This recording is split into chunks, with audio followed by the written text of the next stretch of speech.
আজকে আমরা যেমনটা দেখতে পেলাম আবারও পিছিয়ে গেল ডিএ মামলা। কপিল সিব্বল একেবারে শেষ শুনানিতে সময় চেয়েছিলেন, সেই জন্যই আজকে আবারও সময় দেওয়া হয়েছিল, তার জন্যই আবারও পিছিয়ে গেল। কি বলবেন?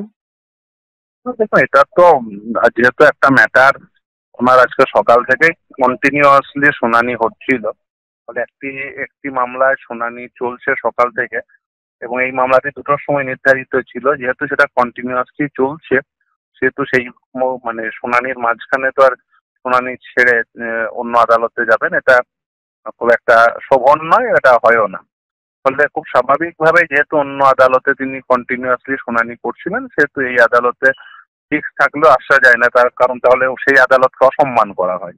ফলে খুব স্বাভাবিকভাবেই একটি আদালতকে অসম্মান করে অন্য আদালতে একটি ম্যাটার করা, সেটা অশোভন। ফলে খুব স্বাভাবিকভাবেই তার অন্যান্য কাউন্সিল যারা ছিলেন তারা বলেন, এবং সেই জন্য মামলাটি 26 তারিখ, আগামী 26 তারিখ নির্ধারিত হয়েছে।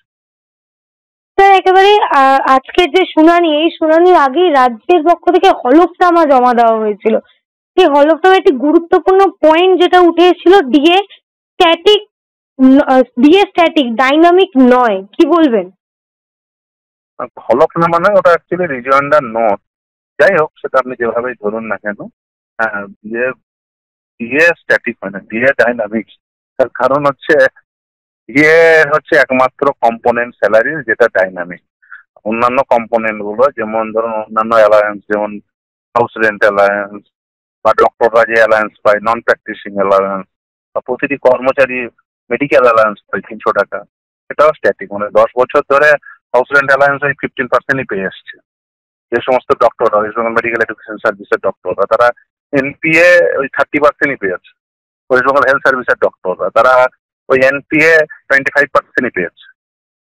ফলে এই যে মানে থ্রু আউট ওই 10 ইয়ার্স, ফলে এই যে একমাত্র ডিএ হচ্ছে স্যালারির একমাত্র কম্পোনেন্ট যেটা ভ্যারিয়েবল, অর্থাৎ চেঞ্জ হয়, টাইম টু টাইম চেঞ্জ হয়। তার কারণ যদি একই স্যালারি 10 বছর ধরে থাকে, তাহলে কর্মচারী সংসার প্রতিপালন করবেন কি করে?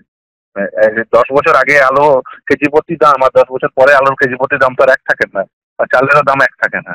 তাহলে এই যে চালের দাম বৃদ্ধি ঘটছে, আলুর দাম বৃদ্ধি ঘটছে, মাছের দাম বৃদ্ধি ঘটছে, তাহলে এটার সঙ্গে সাযুজ্য রেখে স্যালারিতে একটা কম্পোনেন্টকে অল্টার করতে হবে, বাড়াতে হবে। আলুর দামের সাথে স্যালারি তো বাড়বে, সেটাই স্বাভাবিক। ফলে খুব স্বাভাবিকভাবেই স্যালারির একটা কম্পোনেন্টকে ভ্যারিয়েবল রাখতে হয়। সেই ভ্যারিয়েবল কম্পোনেন্টটি হচ্ছে ডেয়ারনেস অ্যালায়েন্স।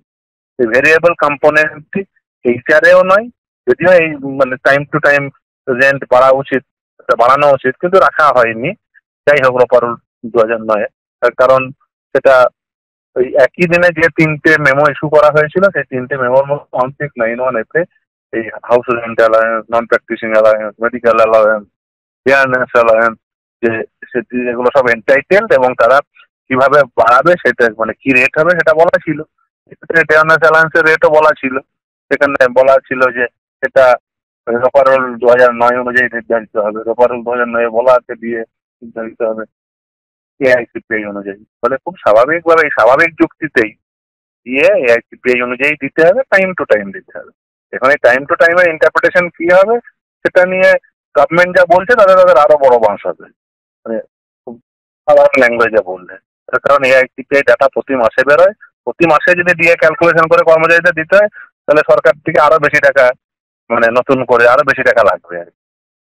ফলে আমি জানি না তারা আত্মঘাতী সাবমিশন করবেন কিনা, তারা সেটা ঠিক করবেন, তারা কি আত্মঘাতী সাবমিশন করবেন নাকি অন্য কিছু করবেন। যাই হোক, এআইসিপিআই যেতে অনুযায়ী যদি দিয়ে স্ট্রিক্ট সেন্সে দিতে পারেন, এবং টাইম টু টাইম, মানে যদি ধরেন যে টাইম টু টাইম ধরবো, তাহলে প্রতি মাসেই দিয়ে কম্পিটিশন করতে হয়, প্রতি মাসেই দিয়ে এআইসিপিআই অনুযায়ী দিতে হয়। কারণ এআইসিপিআই ডাটাটা প্রতি মাসেই বেরোয়, লেবার ব্যুরো প্রতি মাসেই বের করে।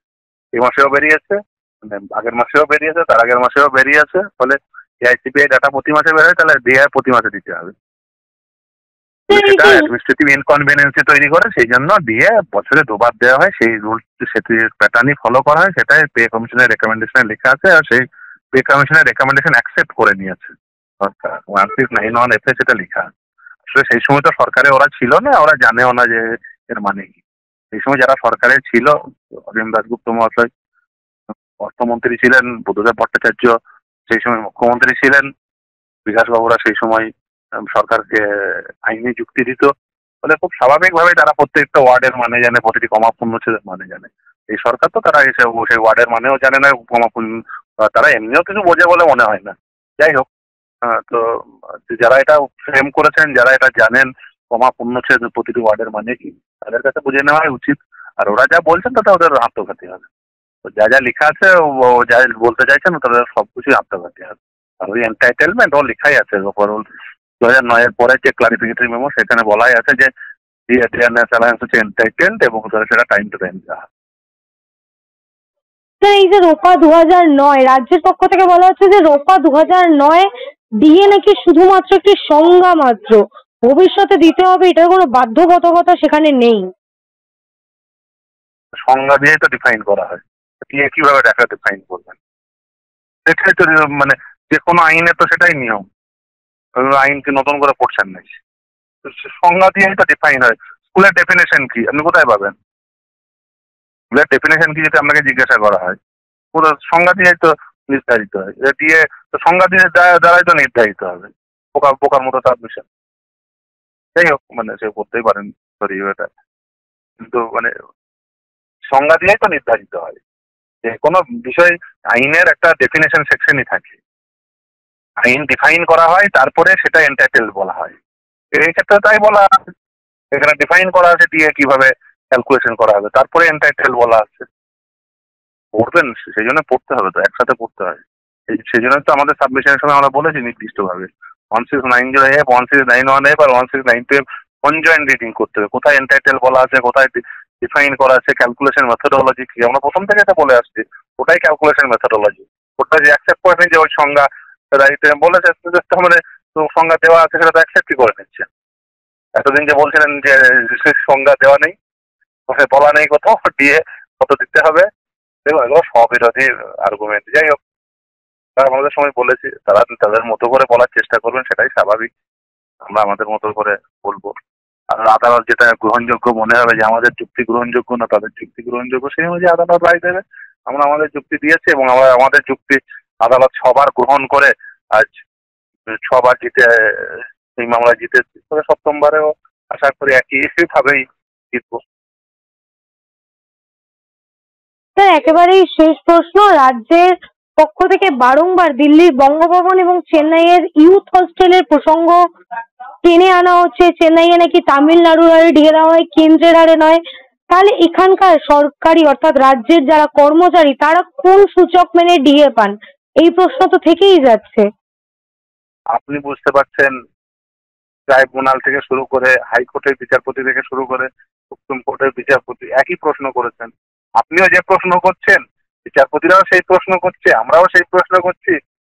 উত্তর দেওয়ার দায় যাদের, অর্থাৎ সরকারের, তারা আর উত্তরটা দিতে পারছেন। বুঝতে পেরেছেন? অতএব বুঝতে পারছেন যে সরকারটা অকর্মণ্য। মানে আপনার মনে যে প্রশ্ন আছে, বিচারপতিদের মনে যে প্রশ্ন আছে, ট্রাইব্যুনালে একই প্রশ্ন জিজ্ঞাসা করেছিল। তো ঠিক আছে, আপনারা বলছেন এআইসিপি অনুযায়ী দেওয়া হয় না, তাহলে কি অনুযায়ী দেওয়া হয়? রাম শ্যাম যদু মধু, ছাগল ঘোড়া গরু কালীঘাট কোন মোতাবেক দেওয়া হয়? কোনে আনতে পারেন না।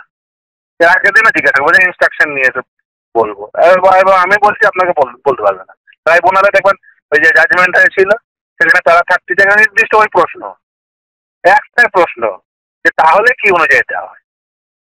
জিজ্ঞাসা করে মমতা ব্যানার্জিকে রাম শ্যাম যদু মধু বলবে, এটা তো আর বলতে পারেন না যে আমার ইচ্ছা হয় তাই দিই। আপনার এটা রানিমার রাজত্ব না।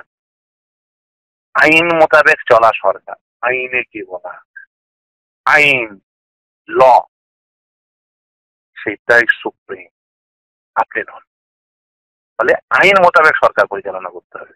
এরা আইন মোতাবেক সরকার পরিচালনা করতে জানে না, না আইন বোঝে না সরকার বোঝে। আসলে ক্লাব পরিচালনা করার লোক, এরা ক্লাবে বসে ক্যারাম বোর্ড তাস পেটাতো, তারা এখন সরকারে বসে পড়েছে। ক্যারাম বোর্ড পেটানো লোক যদি সরকার চালাতে শুরু করে, তাস পেটানো লোক যদি সরকার চালাতে শুরু করে, তাহলে যা হওয়ার তাই হবে। ক্যারাম বোর্ড খেলার যোগ্য, তাস খেলার যোগ্য, তারা এখন সরকার করছে। মানুষের দুটো ভোট পেয়েছে, সরকার পরিচালনা করছে। হ্যাঁ, মানুষের ইচ্ছা। মানুষ যদি মনে করেন ক্যারাম বোর্ড খেলার লোক, যারা ক্যারাম বোর্ডের বাইরে কিছু বোঝে না, তাসের বাইরে কিছু বোঝে না, তারা যদি সরকার পরিচালনা করতে বসে পড়ে, তাহলে যা হয় দেখবেন বেশিরভাগই সব ক্লাব চালাতো। এই অমুক জায়গার ক্লাব চালায়, ও অমুক জায়গায় ক্লাব চালায়। ক্লাব চালানোর লোকগুলো সরকার চালাতে শুরু করেছে। ওদের যোগ্যতা ক্লাব চালানোর, সরকার চালানোর যোগ্যতা আছে নাকি? মিনিমাম মেয়ে নেই। সরকার না বোঝে, সরকার না বোঝে আইন।